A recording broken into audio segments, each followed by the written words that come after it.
everyone, my name is Nargis and I came to Ireland 1 year ago just when the Taliban take over the country, and I had to flee Afghanistan with my family and get settled here in Ireland. And today I'm going to answer a few of the questions that you want to know from me or you want to know from an Afghan person who left here and had the experience of fleeing the country and living in a different country. So we can go ahead and answering those questions.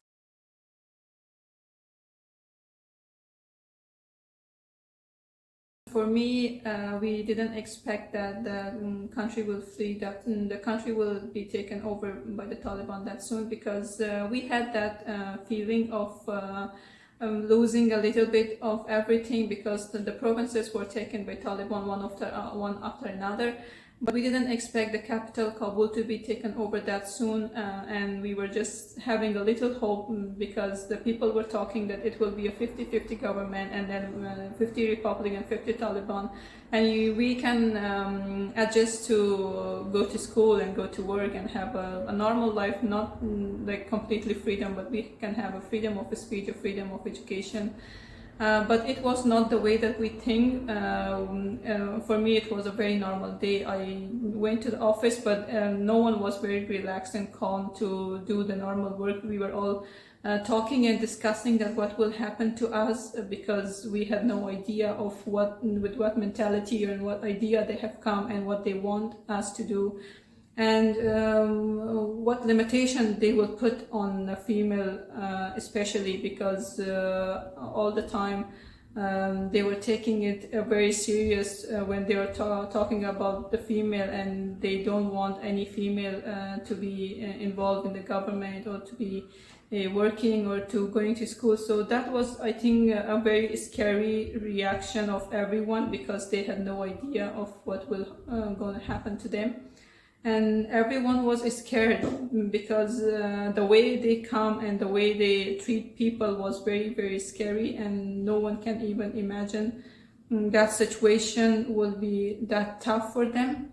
And it was also me that I had never seen them in my life from a very close distance. I was just heard the name Taliban. I have been the witness of their terrorist attacks on Afghanistan, but I had never dealt with them like that close, and I have never talked to them that closely. But when that happened, so I even can't say my feeling, because everyone was in shock, and it wasn't like not easy to communicate with those personalities and with those kind of people who don't even want to give you the chance to at least answer their question, or at least to speak to them, because they will not understand what you want from them, and they can't give you that freedom or that right to come and speak in front of them. So I think it was a very difficult situation, which people are still dealing with, and I hope it gets better, and people can at least start a normal life, not a completely freedom or something, but at least a normal life, and then things get better.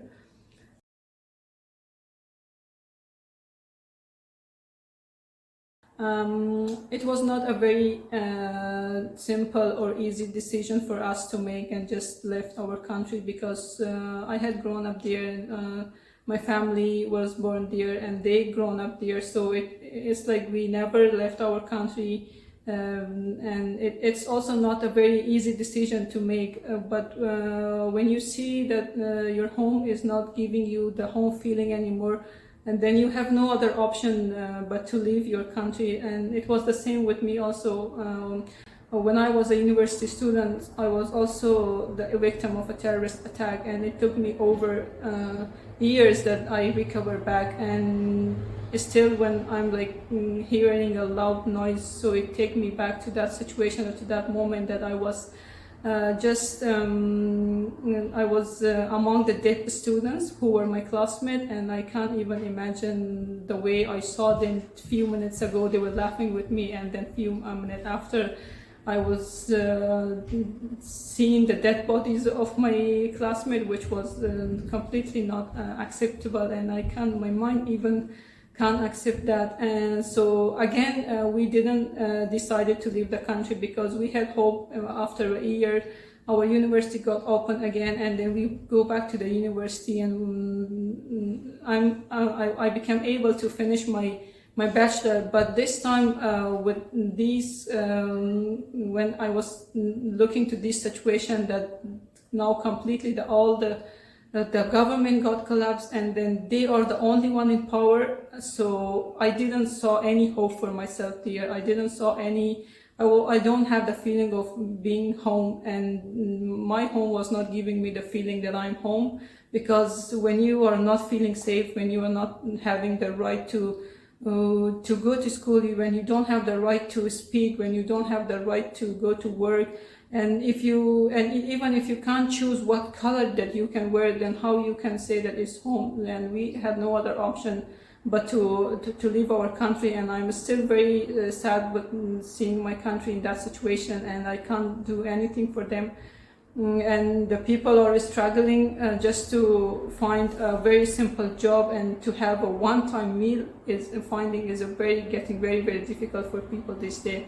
And I think people had not made this decision very simply and easily to leave their country. It was a very tough decision for everyone to make, and left everything behind. I even couldn't get a certificate of my university with myself that show somebody that I'm a bachelor. I didn't bring anything with me, but it was just myself and one pair of clothes that I had and one pair of shoes that was with me. I just came with those here and left everything behind back home.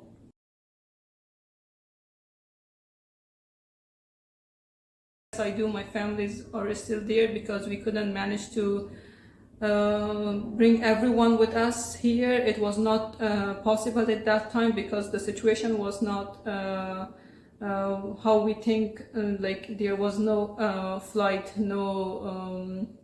The airport was not functioning properly, and it was not easy to go to airport and just leave the country. It needs lots of effort. We went to the airport so many times, and it was very, very difficult just to get to the airport and just show you a document that I have a visa from this country and I just want to leave. It was impossible because among 10,000, or I can say among 100,000 people, it's impossible for you to just get to the airport gate and just show that this is your document and you have an approved visa from Ireland or from wherever you want to go. That's why I still have families there, and I'm very sad for them because they don't deserve the life that they are living right now, because everyone had put lots of effort and time, and they have invested on themselves to educate themselves, to work hard and to have a better future, which they are not having right now.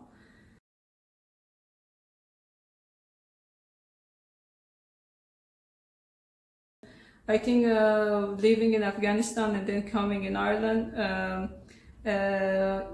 it's sure that you will see a very big culture difference, because the way I grown up and the way we go to school, the way we talk, the way we wear the clothing, the way we eat is like, I feel it's completely different. Sometimes I feel alone when I'm among my Irish friends, because I don't know how to talk to them and how to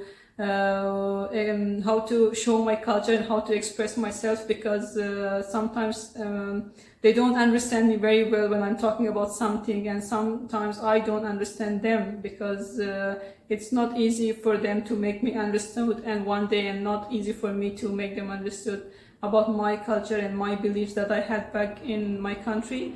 But I think it takes time to settle and know everything. And for the people living here, I think it's also difficult to understand different language and different culture and different belief. I'm happy that people in Ireland are very friendly, even if they don't know, they don't judge you a lot, and they don't make fun of you, or sometimes they don't just think that your culture is not important. Even if they don't understand, they just say, oh yeah, it's okay, or yeah, you have a nice culture, or I wish I could see more of your culture. So they're just behaving nice, but it's sure that sometimes people they don't care to know much about you, and they don't know if you are a refugee or whatever you have come from. They are just trying to be neutral and don't pay much more attention.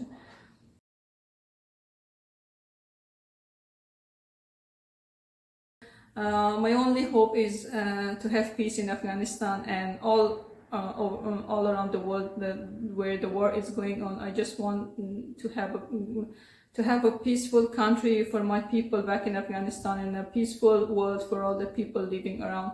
I just want to tell people that don't forget about Afghanistan, because we are the only hope for them, raising their voice all over the country and giving them the motivation to stand for themselves and fight for their right. And even the media is very limited right now in Afghanistan. They can't show, they can't express, or they can't explain what they want to, because now the Taliban are the only person who are in power. So of course the people can't share as much as they want to. So I just want you, everyone, to just keep Afghanistan in your prayer and support them. And you don't need to be an Afghan to support an Afghan. You just need to be a human, and you need to be somebody who believes in humanity, not in religion, not in any race, to support the families and the children and the people living in the war-zone country. I think that's my only hope from that I can make at this time. Thank you so much for asking this question, and I hope I have answered all the questions clearly, and thank you.